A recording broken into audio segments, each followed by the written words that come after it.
গল্পের আড্ডা উইথ সুমিত। আমাদের চ্যানেল কোনো অন্ধবিশ্বাস, কালজাদু ও কুসংস্কারে বিশ্বাস করে না।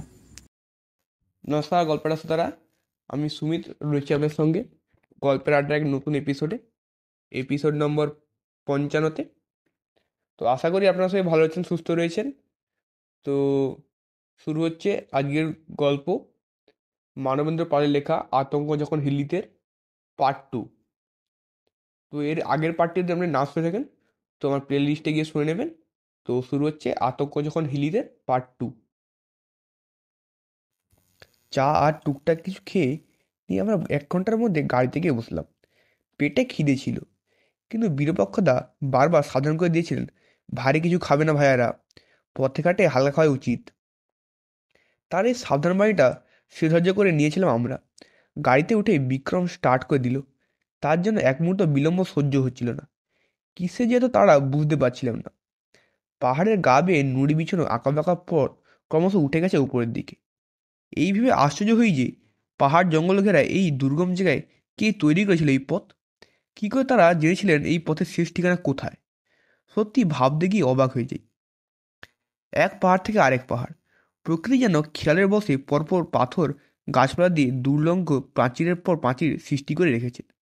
মনে হচ্ছে পাঁচিল টপকালেই অজানা রহস্যময় কোনো জগৎ খুঁজে পাওয়া যাবে। উপরে উঠতে উঠতে দেখা যাচ্ছিল পাহাড়ের ঢালে অনেক নিচে ছোট ছোট ঘর বাড়ি, সবুজের পটভূমিতে আঁকা যেন অপরূপ ছবি। কিন্তু ওগুলো কি?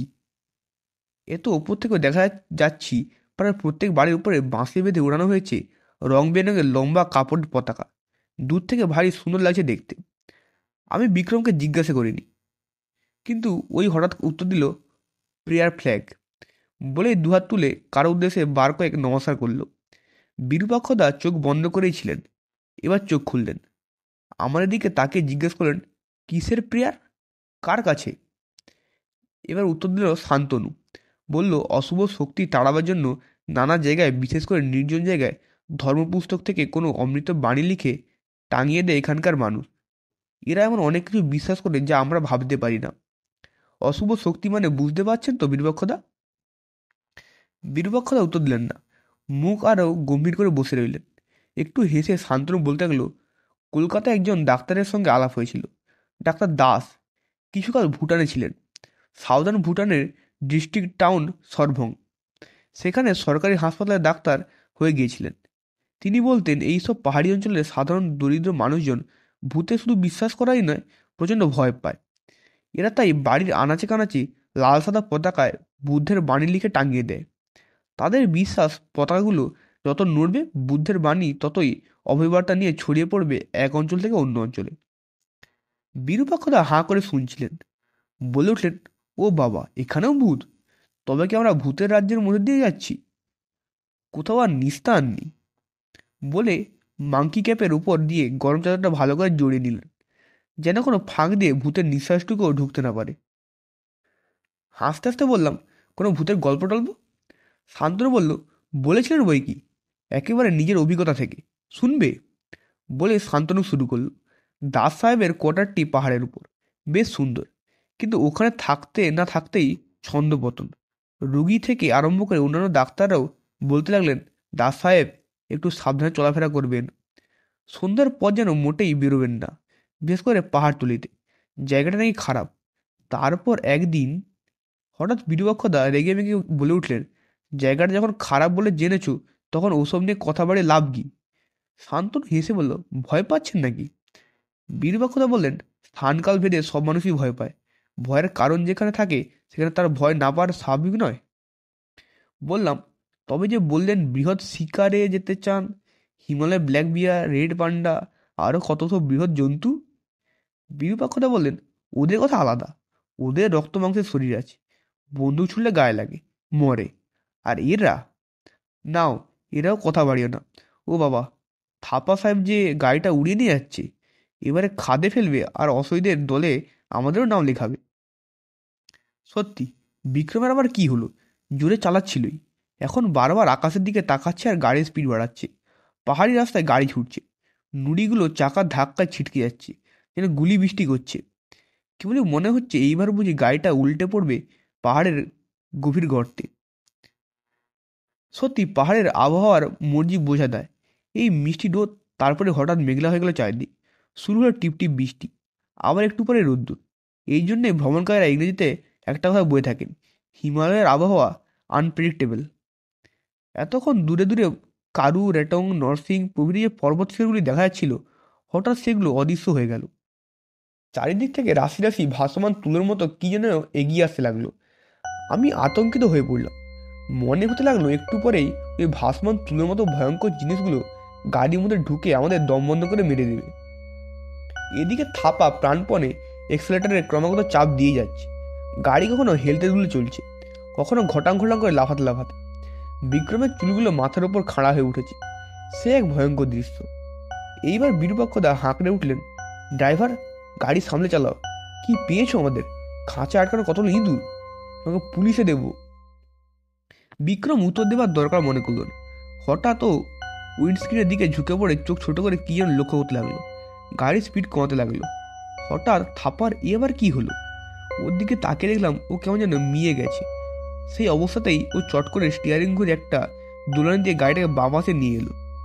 আমরা চমকে উঠলাম। সামনে অল্প দূরে যেন মাটি পুড়ে উঠে এলো একটা বলদে টানা গাড়ি। একটাই বলদ, খুবই হিষ্টপুষ্ট, কুচকুচে কালো রং।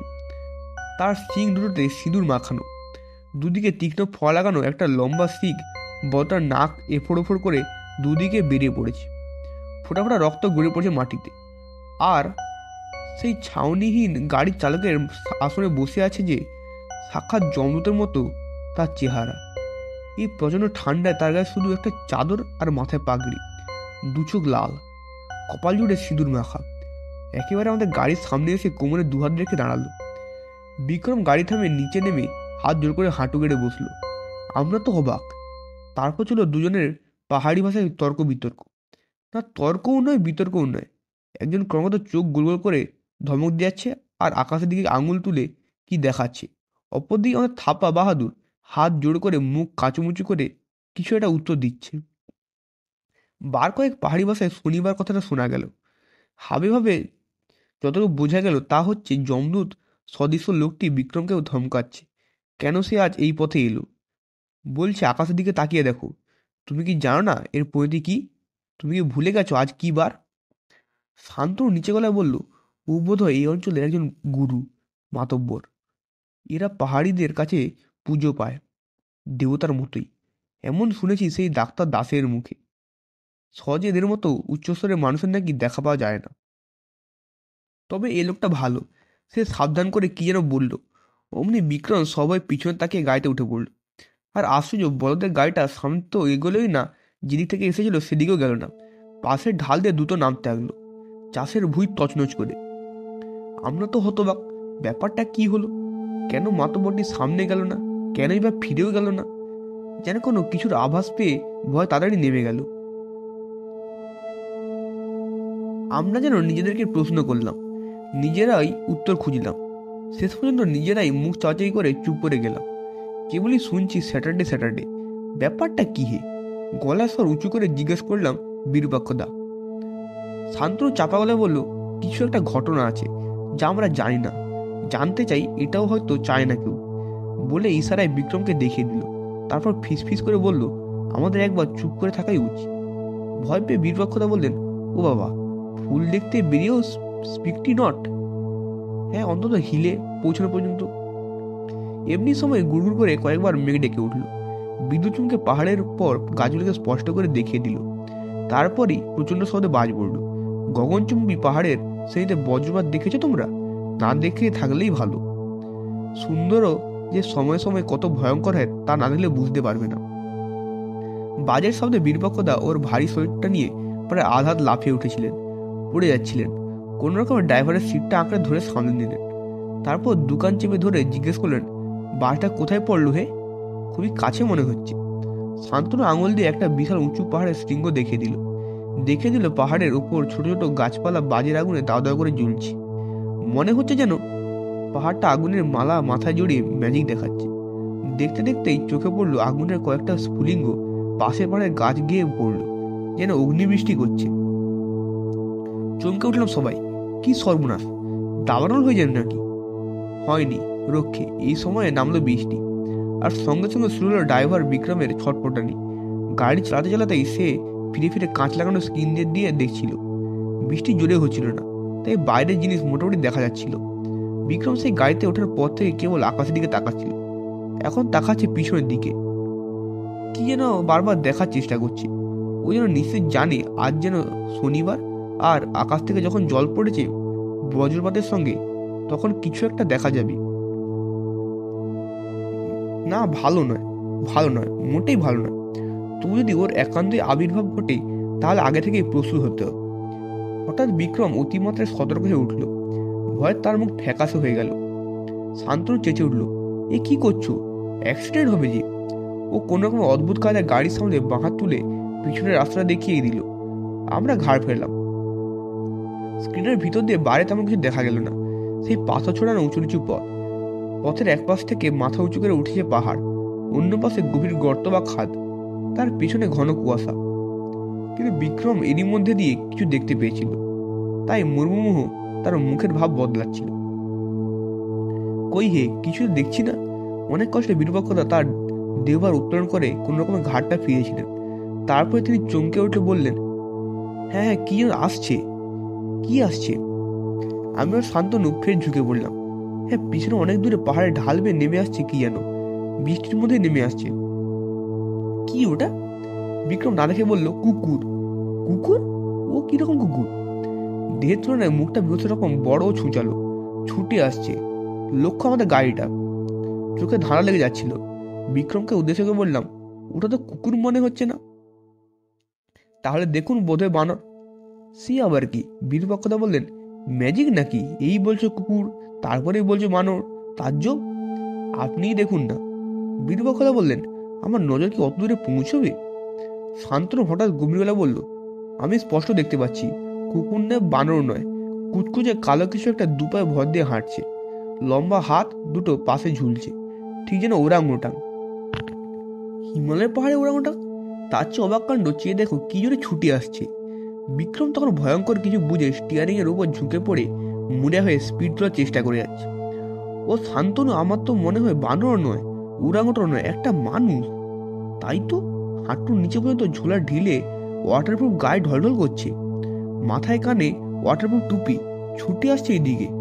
কি ওটা?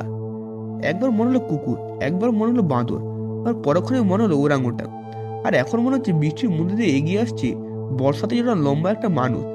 এ তো একটা রহস্য। আর কেনই বা উঁচু পাহাড়ের পথ দিয়ে ছুটে আসছে? কেনই বা ওর লক্ষ্য আমাদের গাড়িটা? এসবের উত্তর একমাত্র দিতে পারে আমাদের ড্রাইভার বিক্রম থাপা। কিন্তু ও তো গাড়িতে উঠে পর্যন্ত মুখে কুলু পেটে বসে আছে। তারই বা কারণ কি? ও কি জানে এই পথে বৃষ্টি পড়লে এই অদ্ভুত পাহাড়ি জীবটার আবির্ভাব হয়? সেই জন্যই এই পথে আসতে চায়নি।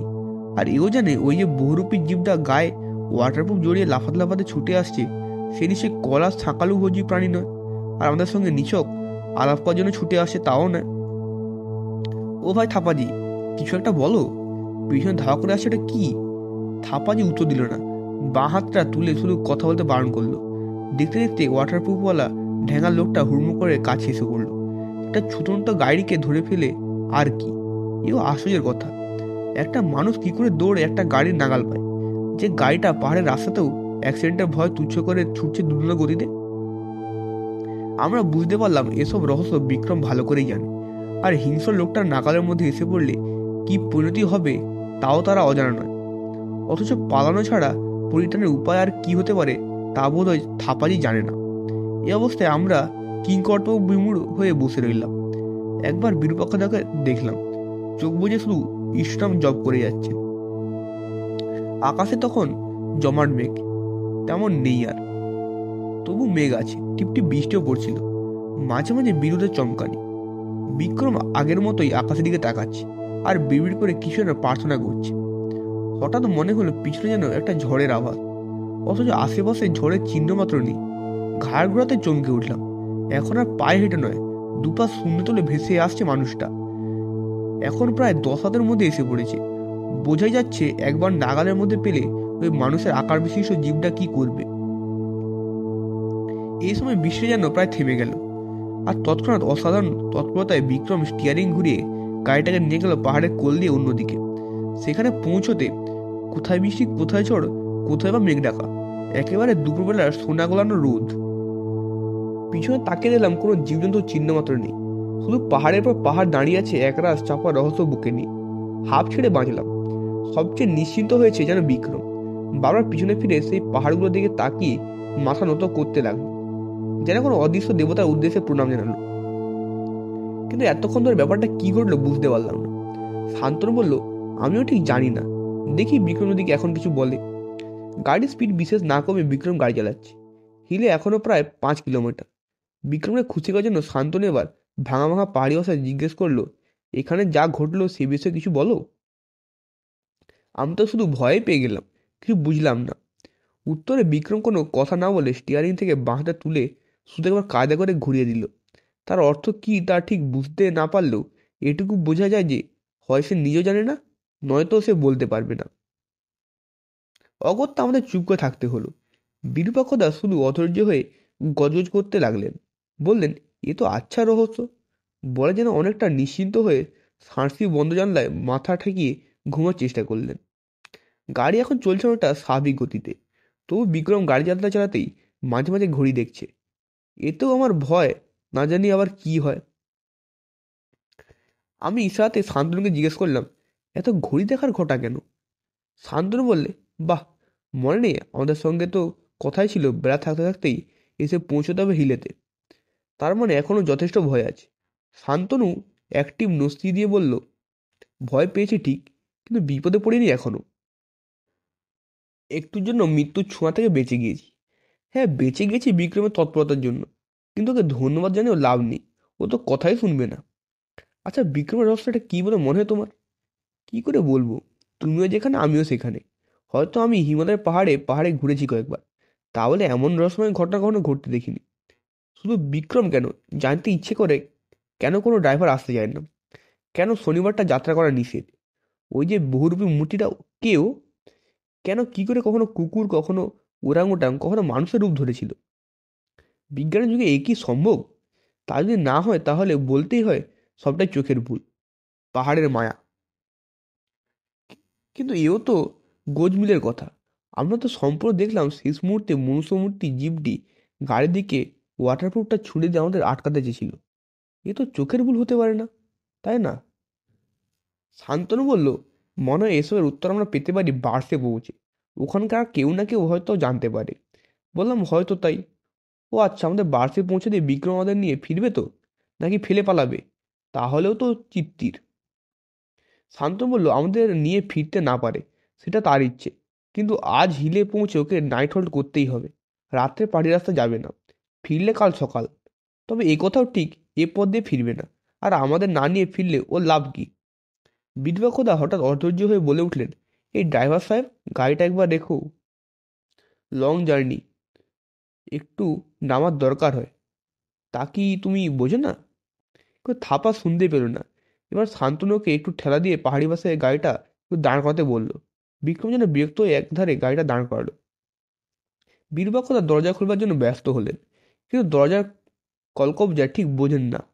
শুরু করলেন ধাক্কাধাক্কি। বিক্রম ইশারায় বীরপক্ষতাকে নিরস্ত করে পিছু না ফিরে ডান হাত বাড়িয়ে লকটা খুলে দিল। সবাইকে উদ্দেশ্য করে এতক্ষণে বিক্রম মাত্র আধখানা করা বলল, 10 মিনিটস অনলি, বলেই 10টা আঙুল তুলে দেখিয়ে দিল। ঠিক আছে বলে এ দরজা দিয়ে আমি আর শান্ত নিয়ে পড়লাম। আহ, কি মুক্তি প্রকৃতি! এতক্ষণ বন্ধ গাড়ির মধ্যে থেকে যেন হাঁপিয়ে উঠেছিলাম। এখন বেরোতেই শীত ধরে গেল। হাত পা একটু খেলিয়ে নেবার জন্য আমরা প্রথমে আলিসি ভেঙে তারপর জোরে জোরে পা ফেলে খানিকটা হাঁটলাম। একবার পিছনে ফিরে দেখলাম বিরূপাক্ষদা আপাদমস্তক গরম কম্বল মুড়ে গুটি গুটি এগিয়ে আসছেন। কিন্তু বিক্রম কোথায় গেল? ও কি নামেনি? আশ্চর্য, এতখানি জার্নি করেও কি একবার মাটিতে পা রাখার দরকার ওর হয় না? যাই হোক, বিক্রমের জন্য ভাবার দরকার নেই, এসব অঞ্চলে আগে ঘুরেছে। বিরূপাক্ষদাকে নিয়ে যত ভাবনা। এই যে আমরা ওকে ফেলে এগিয়ে এসেছি, তাতে উনি আমাদের প্রতি বিরূপ। খাস হিমালয়ের গোটা পাহাড়ের একেবারে গা ঘেঁষে দাঁড়িয়ে এর আগে আমরা কখনো নগ্ন পাহাড়ের সৌন্দর্য দেখার সুযোগ পাইনি। আজই দেখলাম পাহাড়ের গায়ে যে জমা শ্যাওলা, তারও মধ্যে যেন একটা বিশেষত্ব আছে। পাহাড়ের খাঁজে খাঁজে কত রকম গাছের চারা, একেবারে শীর্ষে বড় বড় গাছ যেন আকাশকে ধরতে চাইছে। তাছাড়া আছে হরেক রকম ফুল, বেশিরভাগই ভয়োলেট কালার। কোনো কোনো সাদা ফুলের পাপড়িতে পাপড়িতে রঙের শোভা, কোথাও থোকা থোকা লাল টকটকে ফুল, আর সেই সব ফুলে উড়ে এসে বসছে কত রকমের প্রজাপতি। আমরা তন্ময় হয়ে দেখছিলাম।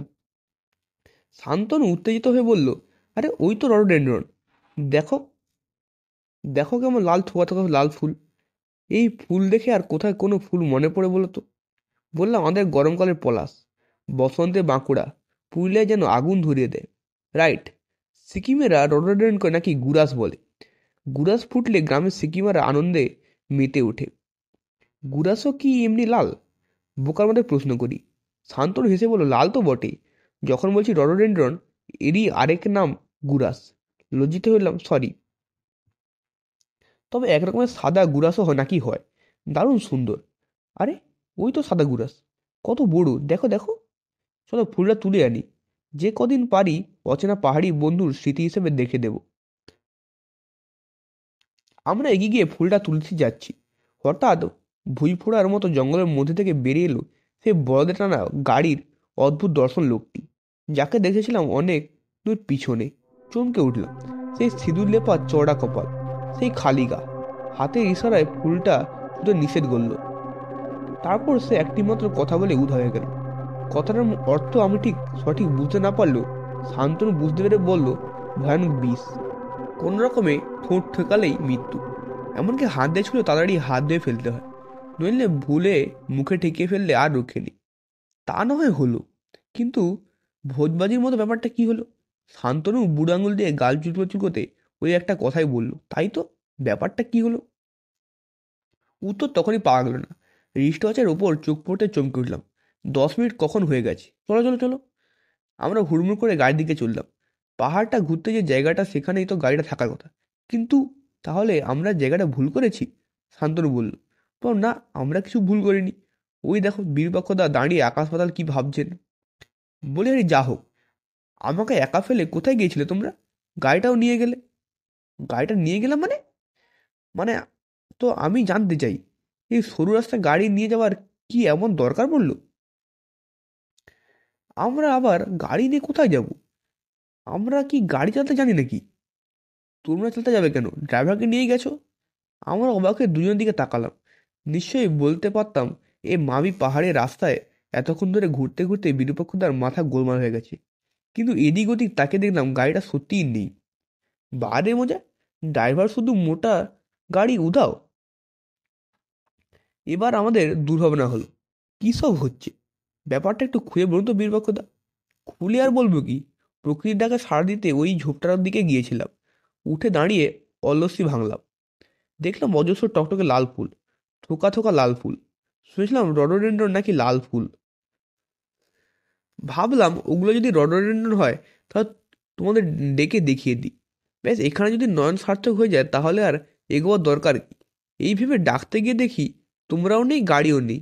আমি তো ভয় কাটা। এই জনমানব শূন্য জায়গায় আমি একেবারে একা। ভাবো তো কী অবস্থা। শান্তনু বলল, এই ব্যাপারটা পরে গাড়িতে বসে ভাবলেও চলবে। এখন আর গুরুত্বপূর্ণ ভাবনার কথা হচ্ছে, থাপা আমাদের না জানে গাড়িটা নিয়ে গেল কোথায়। আমি ভয় পেয়ে বললাম, আমাদের ফেলে রেখে পারো নাকি? শান্ত বলল, পালাবে? কেন পালাবে? আমাদের জব্দ করার কারণ তো কিছু ঘটেনি। তাছাড়া ভাড়ার মোটা টাকা হাতছাড়া করবে বিক্রম এমন বুদ্ধু নয়। আমি ইতস্তত করে বললাম, তবু লোকটাকে তো ঠিক স্বাভাবিক বলে মনে হয় না।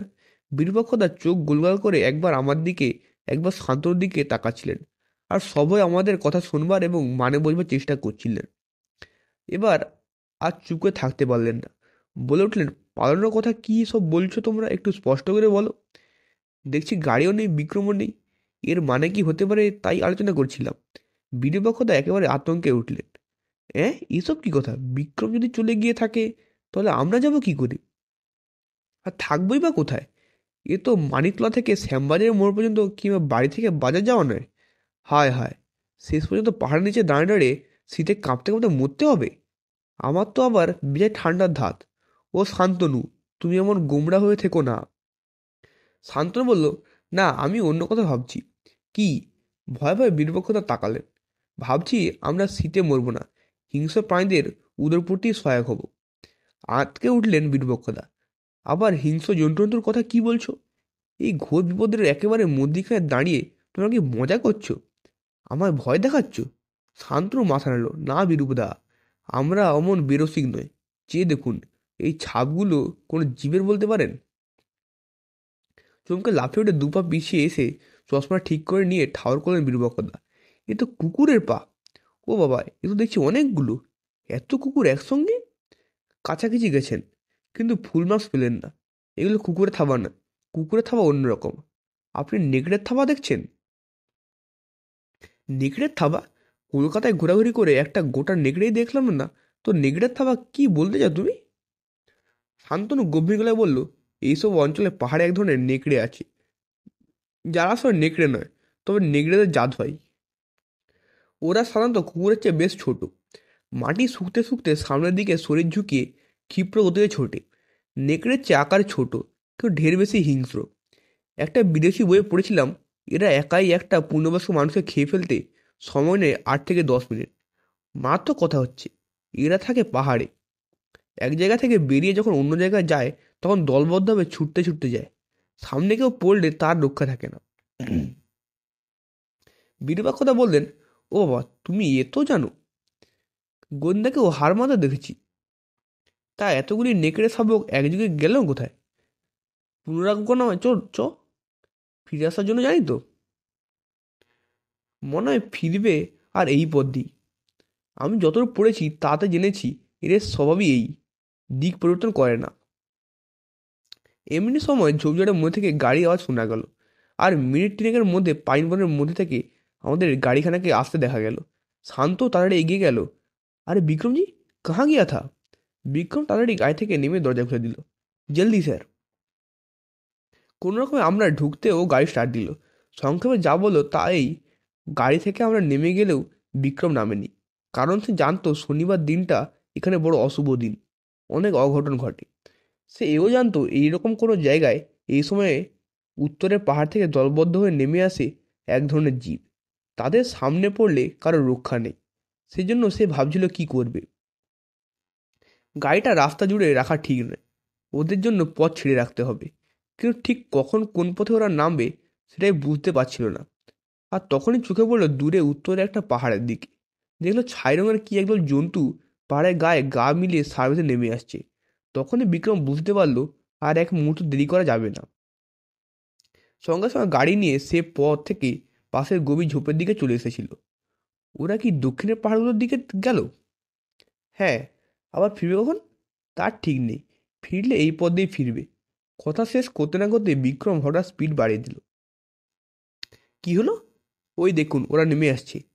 যাক, কি ভাগ্যি ওরা এদিকে এলো না, চলে গেল উত্তরের পাহাড়ের দিকে, যে পথ দিয়ে এসেছিল।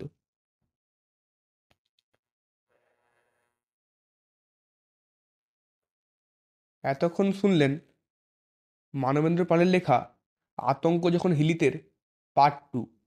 এর আগের পার্টটি আপনি যদি না শুনে থাকেন তো প্লে লিস্টে গিয়ে শুনে নেবেন, এবং পরবর্তী পার্টগুলি শুনতে আমার চ্যানেলটিকে সাবস্ক্রাইব করে দেবেন।